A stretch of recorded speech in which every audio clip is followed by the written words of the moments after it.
Well, we're here once again with calls for the breakup of Facebook and Twitter and YouTube for regulating and restriction. And well, before we jump into that swimming pool, let's take some time and ponder what we're actually talking about next on the Constitution Study. One thing you have to know wherever you make your stand came from a long through line of everyday Americans. Hello there, everyday Americans. Paul Engel here with the Constitution Study, where we read and study the Constitution. We teach rising people to be free, which is what we're going to talk about a little later. This information is for you. I put it out there for you to use, for you to share. I hope you will do so. I hope you'll consider supporting the work that I do. Go to the website, sign up for the newsletter, find out what's going on, keep in touch. That's a great way to do that. We'll talk some more at the end of the program about other ways you can support this work. But let's get into this discussion about Facebook, YouTube, and Twitter. Social media censors information. If you haven't figured that out yet, you've probably been living under a rock. But the problem I have is that, well, people censor stuff all the time. You know, if someone comes into your house and speaks language you don't like, you ask them to leave. If someone comes into my house using foul language, I ask them to leave. I recently put on a webinar about the presidential election process, and I had a lot of posts that I thought were inappropriate, and I hid them. I told the people that was not content I was looking for in this post, but it's my post. I hid it. And when I was charged with censorship by one of them, I said, yeah, because this is my event. This is my page describing that event. I have the right to determine what is and will not be discussed on this particular post. But here's my problem. It seems like most people are out to get Facebook, Twitter, and Google because they're large. Not simply because they're censoring, but because they're large and censoring. See, part of it is they're forgetting that Facebook, YouTube, and Twitter are private organizations, so they cannot violate the First Amendment. However, the federal government can, because these organizations also have the First Amendment right to publish. Yeah, the First Amendment says Congress shall make no law, among other things, to abridge the freedom of the press, which Webster defined in his 1828 dictionary as the art or business of publishing. See, as usual, the problem isn't so much with Facebook, Twitter, and YouTube. It's with the government. If you remember several years ago, someone live streamed their suicide on Facebook, and we all thought that was terrible. At least most of us did. And we asked the government to tell Facebook to do something about it. In other words, we asked the government to tell Facebook that they must censor.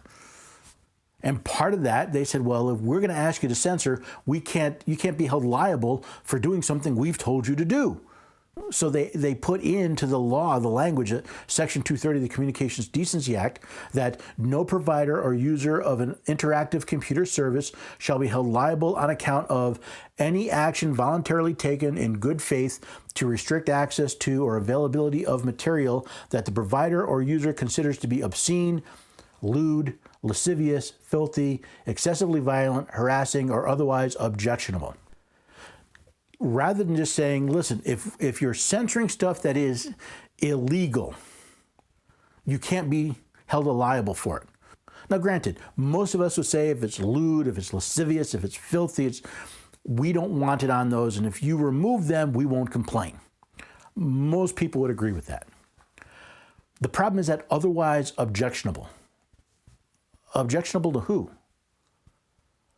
See, if it's objectionable to someone at Facebook or to one of their fact checkers, then it's otherwise objectionable.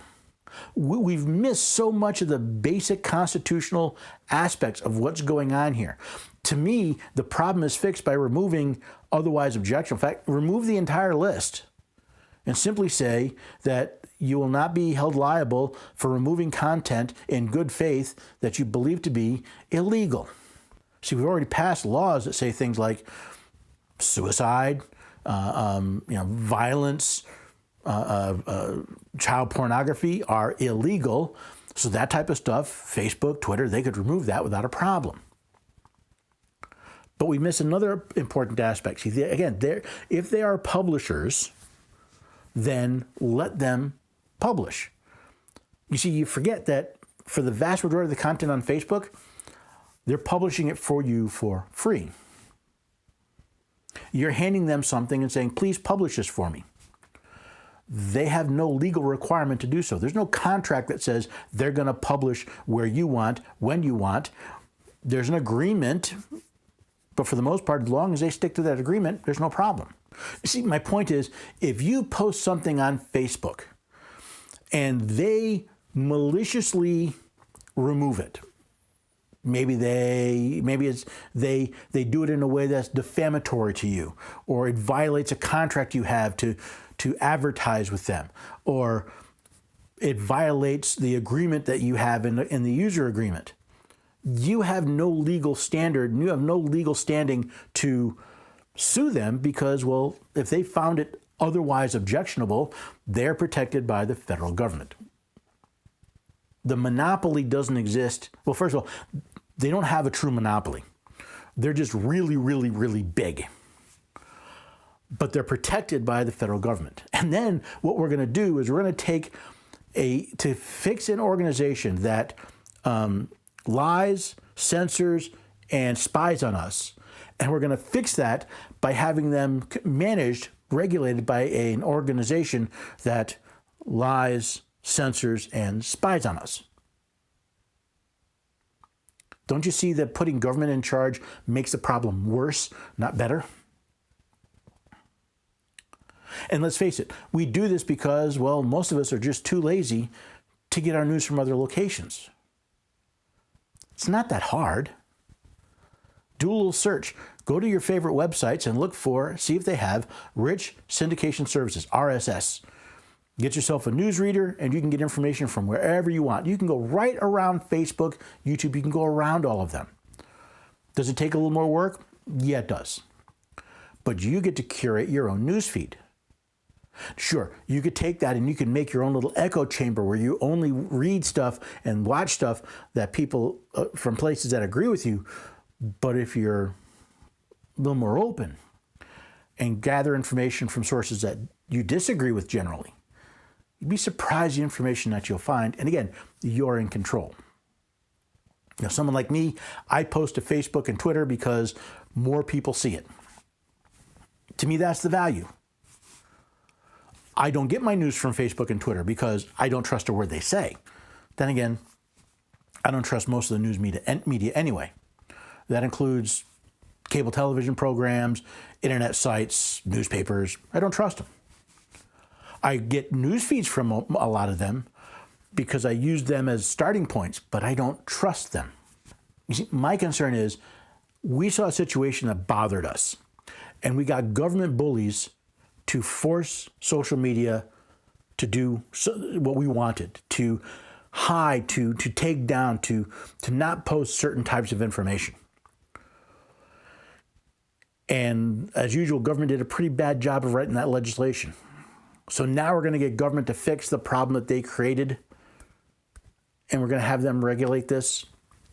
To me, it makes no sense. There are other ways of getting information. There are other social media platforms. There are other video platforms. Is it going to be easy? No. Is it going to be flip a switch and life gets better? No. But my question is why are we trusting other people to tell us what we do and do not need to know? Why do we ask Facebook to fact check material for us rather than checking it ourselves? Do we believe that their fact checkers are somehow impervious to mistake? Do we really think that they are not biased?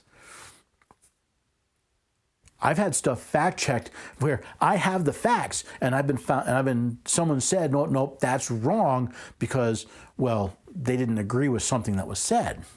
The beautiful thing about the information age we live in is we have access to tremendous amounts of information. The sad part is we have decided as a people, most of us, to limit where we get that information from. And now we're complaining that we don't like the way they do it. Well, the answer to that is go somewhere else. So I guess the short version is before we trust government to fix a problem that we have created through government, let's try finding a better way of doing it. See, the only thing I want government to do is change the language in Section 230 of the Communications Decency Act from otherwise objectionable to believed to be illegal, or just illegal.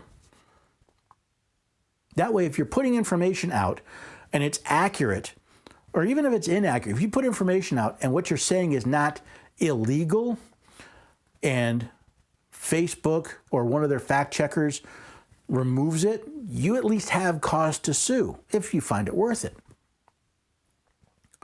But this idea that that people who generally are libertarian, people who generally want to keep government out of everything, are going to ask government to take control over our sources of information,